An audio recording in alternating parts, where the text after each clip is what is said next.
પોતાની કળાના માધ્યમથી આદિવાસી સમાજની સંસ્કૃતિને ઉજાગર કરવાના ઉદ્દેશ્ય સાથે મેહુલ રાઠવા નામના યુવાને એવી અનેક કૃતિઓ બનાવી છે જેને જોઈને તમે પણ મંત્રમુગ્ધ થઈ જશો।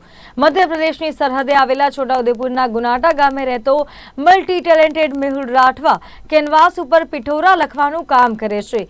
વર્ષ 2020માં તેણે પોતાના ગામની કોતરના કિનારે માટીમાંથી આદિવાસીઓના ભગવાન બિરસા મુંડાની વિશાળ આકૃતિ બનાવી હતી, જેને નિહાળવા તત્કાલીન જિલ્લા વિકાસ અધિકારી પહોંચ્યા હતા અને મેહુલની કળાને બિરદાવી ઇનામ આપીને પ્રોત્સાહિત કર્યો હતો। જ્યારે ભણતો હતો ત્યારથી જ મને ચિત્રોમાં રસ હતો। અલગ અલગ ચિત્રો પણ બનાવતો હતો અને આમ પિઠોરા ખાસ લખવા માટે મામાની જોડે જતો હતો અને હું અલગ અલગ માટીમાંથી ચિત્રો બનાવ્યા છે અને જે લાકડામાંથી પણ બનાવે છે, પથ્થરોમાંથી પણ બનાવે છે અને આમ અલગ અલગ ચિત્રો બનાવ્યા છે। અમારે આદિવાસી સંસ્કૃતિ જળવાઈ રહે એવા ચિત્રો બનાવ્યા છે અને આવા ઘર ઘર સુધી પહોંચાડવાના મારા પ્રયત્નો છે।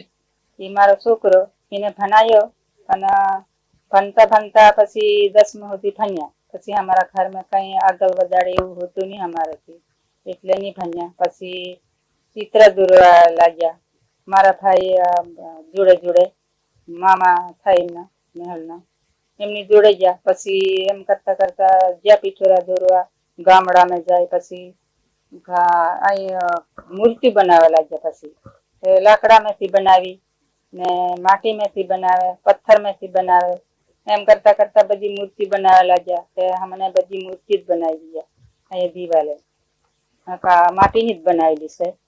તે પછી એટલે કઈ અમારા ઘરમાં કઈ ધંધો કરવાનું જેવું છે જ નહીં। આ બધા બીમાર છે, સિકલ સેલ વાળા, એટલે અમારથી કાચું મકાન, પાકું મકાન હોની શકે।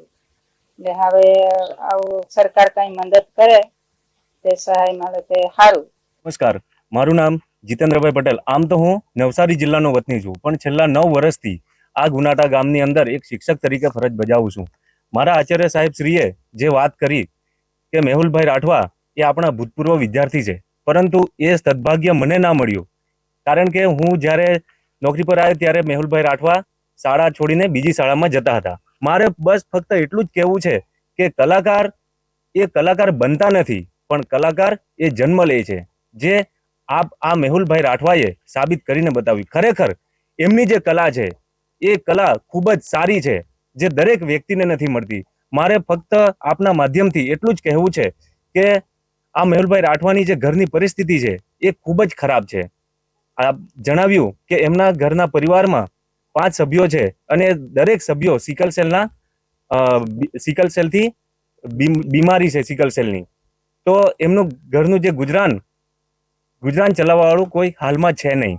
તો મેહુલભાઈ રાઠવા એ જે પોતાની જે કારીગરી છે એ કારીગરીને આપ દ્વારા જો એને ઉજાગર કરવામાં આવે તો ખરેખર આ એક ગરીબ પરિવારને જીવનની રોજી રોટી માટેનું એક સાધન બની રહે એવું મને લાગે છે।